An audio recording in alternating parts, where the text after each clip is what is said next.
Hello, we are here for one more lesson of this 4M-CAD idea architecture. The topic for today will be how to work in 3 dimensions in the new axis called Z-axis. We'll try to be as brief as possible to avoid creating a very long video. So let us start seeing what is needed for today's lesson. First idea about this is that until now we've been working in 2D dimensions. So as you can see in this axis we have only available X and Y axis. The idea of the 3D is to introduce a new axis called the Z, and when we insert coordinates, instead of leaving the Z in 0, we need to have values there, okay? And things will start to have a 3D shape, not only flat entities. So we can change this view in several ways. For sure, you can explore some of these. So 3D viewpoint, we can have fixed view positions. For example, plan views or isometric views. So you see the axis already changed. Or also the possibility on the 3D orbit to have other things, but this one free orbit, and we can rotate, as you can see, the triad of axis and the position in plan. Okay, I think it's quite easy to understand this part. In terms of the entities, we have basically 2 types of entities: the wireframes, which are curves, lines. They don't have any field look when we make a render. And we have the solid modules with surfaces or whatever, which basically are different from wireframes because they have something to fill. Let us see a couple of examples. I will make a circle and I will do it here, 50, and now zoom out. So this is my model. I will rotate this a little so that you can see. This is a flat surface in Z axis, Z coordinate 0. So if we try to fill this, so view, we have, for example, this command shade, you see that nothing happens. When we visual styles, let us see 3D wireframe again, and if we do something like the draw solids and then extrude, I will select this circle. It is a closed entity, so it is good. I will say taper 5, okay, it is good. The height I can do 50.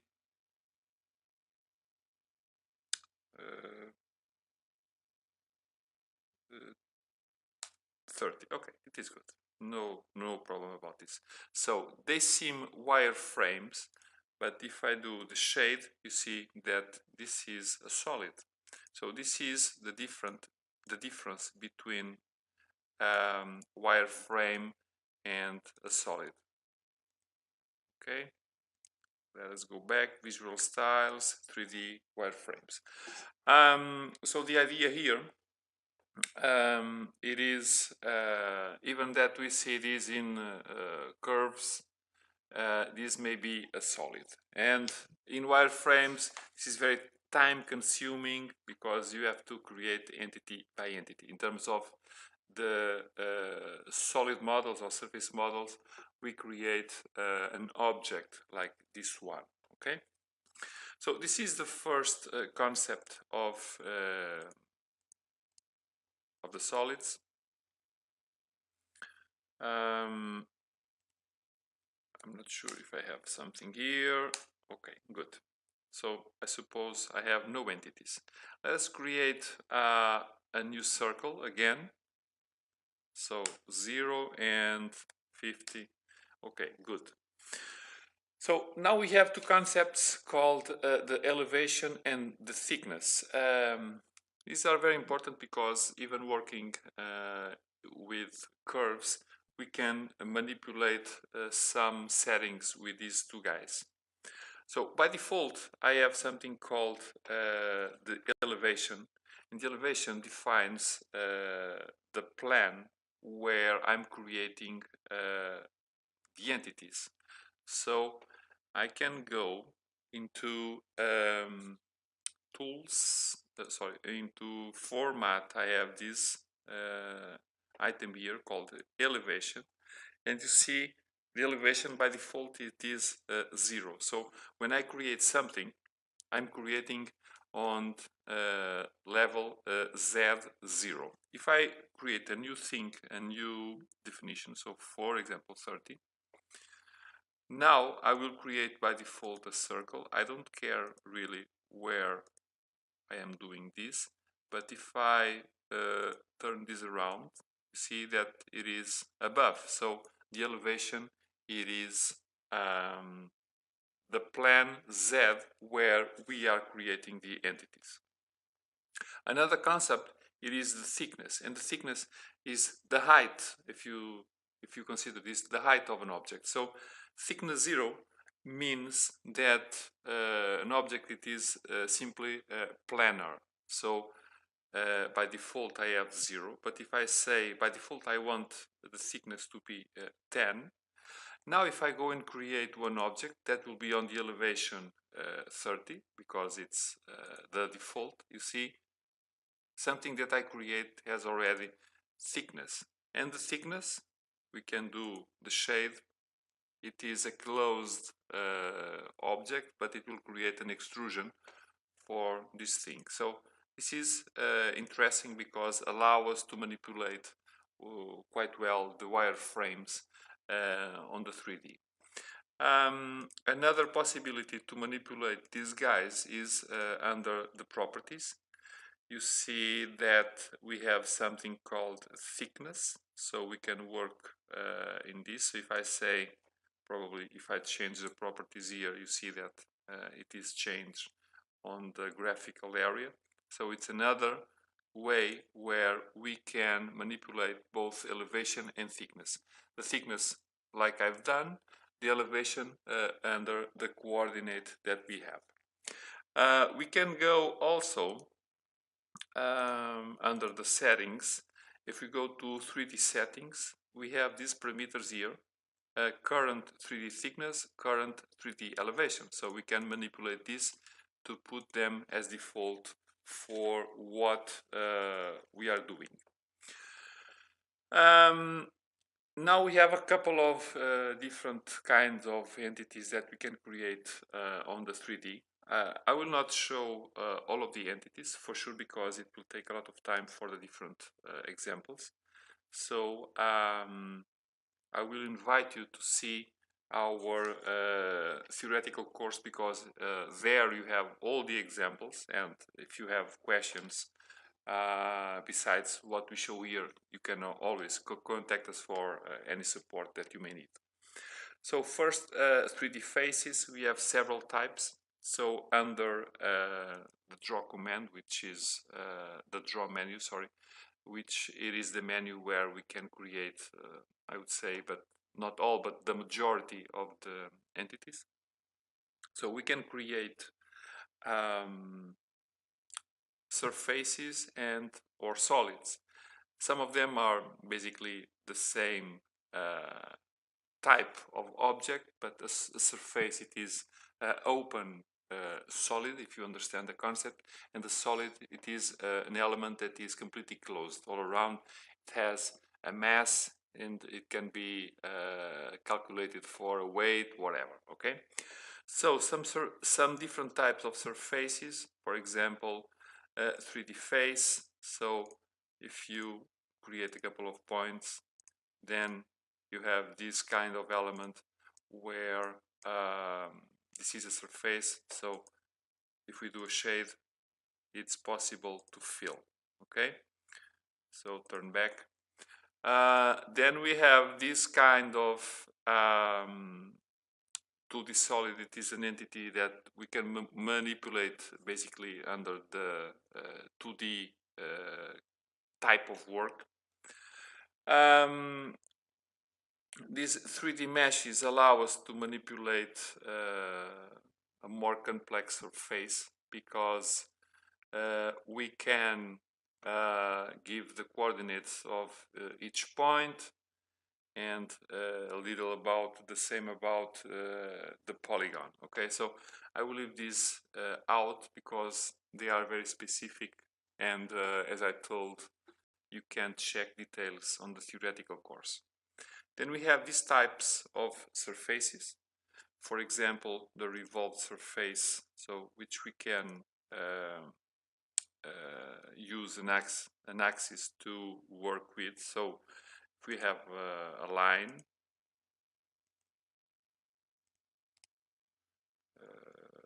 not like to do this kind of line, but okay, because I have the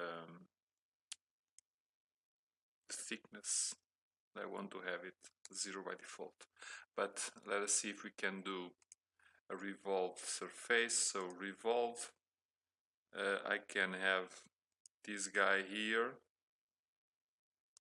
and use this line, angle to begin 0 and to end 360. Okay, probably wrong axis. Okay, because it was a flat entity, but as you can see, we can make this kind of object.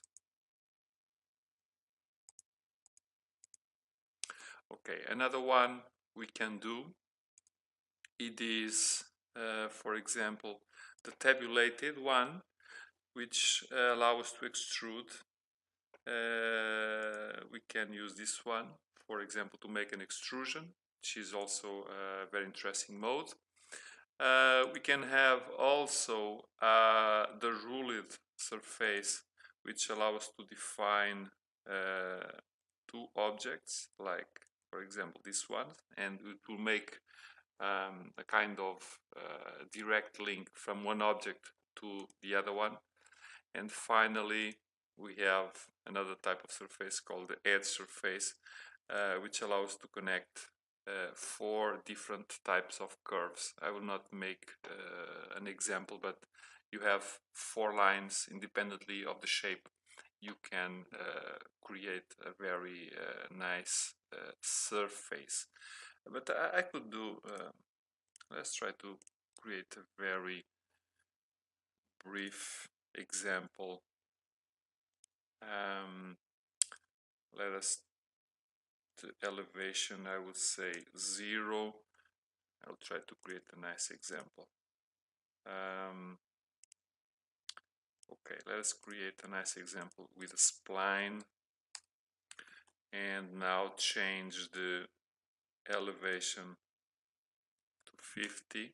Okay, we are seeing from the top view, so it seems that everything it's touching, but it's not touching. Okay,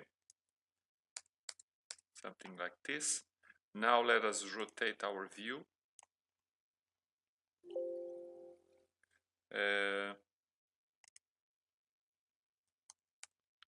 Let us see. Okay, let us see if we have, I'm not sure the size of what I've done. I hope something not very strange. I will connect some lines and here to here. So the idea now was, okay, I have lines, and if I go into surfaces and edge surface, basically I will click the 4 edges, and as you can see, I can create a very nice shaped surface, okay, which I can, let me try to rotate it a little better. Okay, a very nice surface, which for sure I can also do the shade, and this is the type that I was mentioning as the edge surface, or another name that usually people know it is a Kunz surface. Then we have solids. I'll try to create a couple of solids. So draw and now solids. Extrude revolve, it is the same concept. So instead of having open element, this will create closed objects. Let's see a couple of examples. So box, something like this, and I've created a box. It is an element that it's completely closed, as you can see. These are, I think, very easy elements to create. So sphere, it is a round thing, cylinder, cone, wedges, torus, pyramid. So I think they are very easy examples. So I'm not sure if it is needed to create all of these guys. Okay, a sphere, so something like this. And the idea under the solids now, it is we can have some manipulations with these elements, which are the interesting part out of this. So basically we can create what we call Boolean operations or composite solids when we have, like in this particular case, two solids in our drawing that have some kind of interaction between them. So under the modify, we have something called solids editing. We have also 3D operations, but solids editing, we have these union, subtract, intersect. So for example, subtract, so I can choose this solid here and this one here, and it will have, sorry, made a mistake. So from, enter, and now to subtract this guy here, and we will create something like this. This was one of the different types of Boolean operations that we have. Okay, we have the other ones, the addition or the intersection. So let's go back a little, like this. So this is also a very interesting possibility that we have with solids. We have also, under the modify, as I was mentioning, these different types of 3D operations, like the 3D array, which is no more, no less than 3D, but in this time also with an additional value for the z-axis. So I can have this element here and choosing from polar or rectangular. So rectangular, number of rows I can say 3, columns 3, levels 3, and I would say, I'm not sure of the size, but I would say 200 in each. So, and we will have something like this in space. Okay, the operations are pretty much the same, but we need to have or to consider the z-axis. Mirror, it's basically the same. The rotate also. Okay, the axis can be something in space and not only in plan. And this one flattens an object like this one, and it should have a flattened object. Okay, should be around here inside. So let's go back a little. Okay, again, a new object. Besides, we have also some commands that are available in 2D, like the fillet and the chamfer. The concept here is the same. For example, the fillet, we can define a radius, let us say 10. I'm not sure about the scale, but if we click one of the edges, we can do something like this, and the chamfer also will work on a very similar way, so not very difficult to understand. And two special functions under the draw, the slice and the section.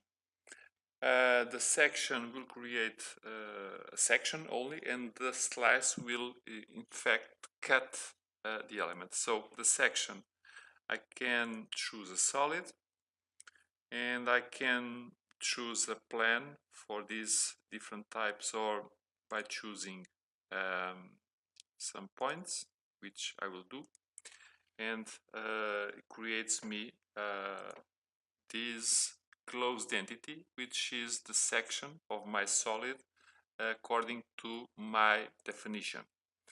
I can work with the other command, which is the slice. I will slice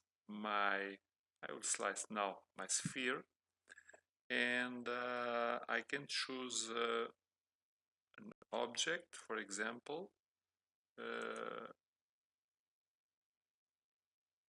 Probably I need to choose to the entity. Let us try again, sorry. And we'll choose it by points to define the plan. A portion on the desired side, a point on the desired side. Because this is a sphere, now it is more tricky. Oh, I need to make still another example, sorry. Because I will choose this element here, it is easier, and I will define my plan around here, and the point on the desired side, this one. Okay, now it is good. So something like this. Okay, and as you can see, I think it's interesting command. So let's go back.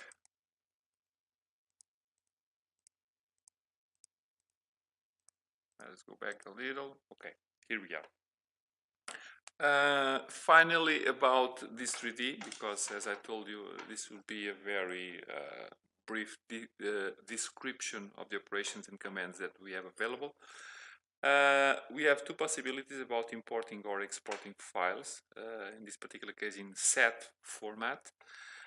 We can import by insertion, so insert, and we can insert an axis file. Axis file, it is format. We have other possible formats that we don't have available here, like the step file, but this set, it is very used in terms of solids. So we can insert files and objects by this format, and we can export also what we do to other systems, this time with the export axis. It is a direct function, so we can choose the entities and basically make an export also for this format, and this allows us to communicate and have our work in other software solutions besides this IDEA architecture. So this is a very, at least as short as possible, video with this concept of the 3D. The plan for this course, it is to have examples in the end of all the lessons published. So it will allow us also to practice and to pass some ideas about how to work with software.